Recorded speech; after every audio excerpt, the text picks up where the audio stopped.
Halo teman-teman semua.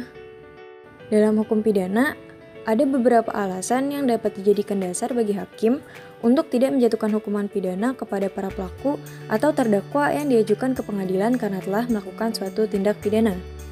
Alasan-alasan tersebut dinamakan alasan penghapus pidana. Apa itu alasan penghapus pidana? Alasan-alasan penghapus pidana atau strafrechtshoudingsgronden adalah alasan-alasan yang memungkinkan seseorang melakukan perbuatan yang sebenarnya telah memenuhi rumusan delik tapi tidak dipidana.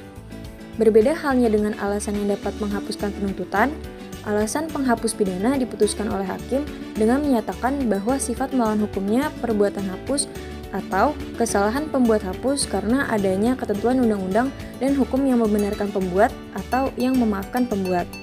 Alasan penghapusan pidana dibagi menjadi dua.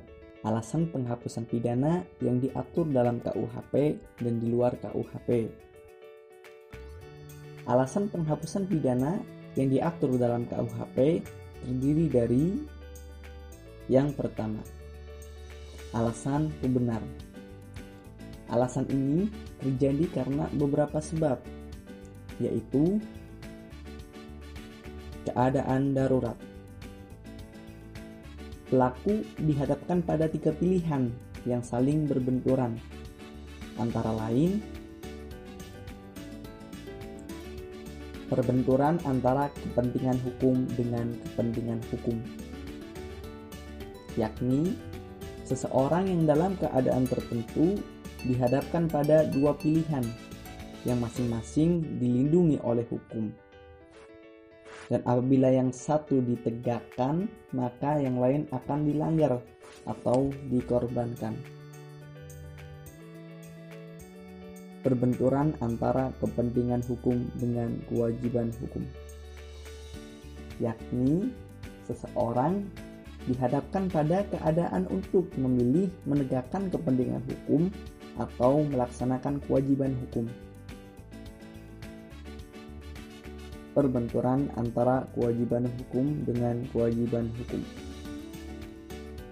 yakni seseorang dihadapkan pada 2 pilihan yang masing-masing merupakan kewajiban hukum, dan apabila yang satu ditegakkan, maka yang lain akan dilanggar atau dikorbankan.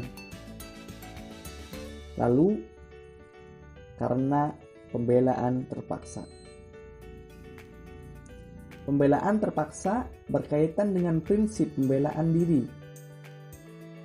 Dalam pembelaan terpaksa, ada perbuatan yang melanggar kepentingan hukum orang lain. Namun, perbuatan tersebut dibenarkan oleh hukum karena memenuhi syarat-syarat yang ditentukan oleh undang-undang. Seperti perbuatan yang dilakukan karena ada serangan atau ancaman serangan yang bersifat seketika, melaksanakan ketentuan undang-undang, atau menjalankan perintah jabatan yang diberikan oleh penguasa yang berwenang. Yang kedua, yaitu alasan pemaaf. Alasan pemaaf digunakan bila tindak pidana yang didakwakan telah terbukti dan tidak ada alasan pembenar. Alasan pemaaf terdiri dari 1.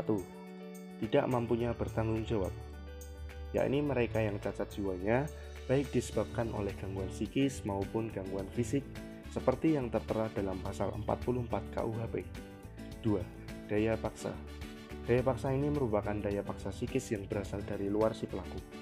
Daya paksa tersebut lebih kuat daripada si pelaku sendiri, seperti pada pasal 48 hingga 51 KUHP. 3. Pembelaan terpaksa yang melampaui batas. Syarat yang harus dipenuhi adalah pelaku harus berada dalam situasi pembelaan terpaksa.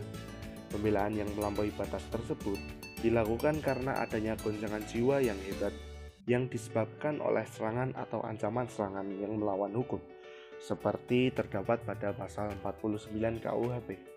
4. Karena menjalankan perintah jabatan yang tidak sah. Perintah berasal dari penguasa yang tidak berwenang, namun pelaku menganggap bahwa perintah tersebut berasal dari penguasa yang berwenang. Pasal 51 KUHP.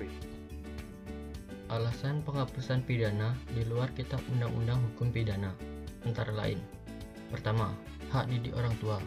Dalam mendidik anak dan murid, mungkin saja orang tua, wali, atau guru melakukan suatu perbuatan yang melawan hukum. Namun, apabila perbuatan tersebut dilakukan dalam keadaan tertentu dan dilaksanakan dalam rangka untuk mendidik dan terbatas, maka perbuatan tersebut dapat dibenarkan. Kedua, hak jabatan.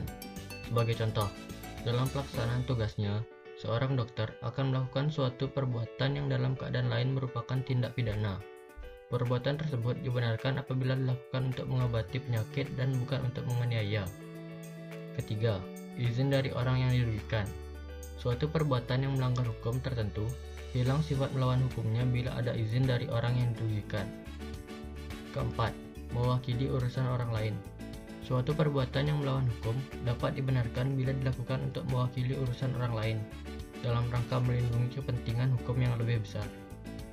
Kelima, tidak adanya sifat melawan hukum material. Suatu perbuatan yang secara formal memenuhi rumusan tindak pidana dapat hilang sifat melawan hukumnya bila perbuatan tersebut secara material tidak melawan hukum. Terakhir, tidak ada kesalahan sama sekali. Pelaku tidak dapat dipidana karena perbuatan tersebut tidak dapat dicelakakan pada pelaku. Termasuk dalam pengertian ini adalah sesat yang dapat dimaafkan. Alasan-alasan penghapus pidana tersebut mempunyai peranan yang sangat penting dalam penegakan hukum dan keadilan.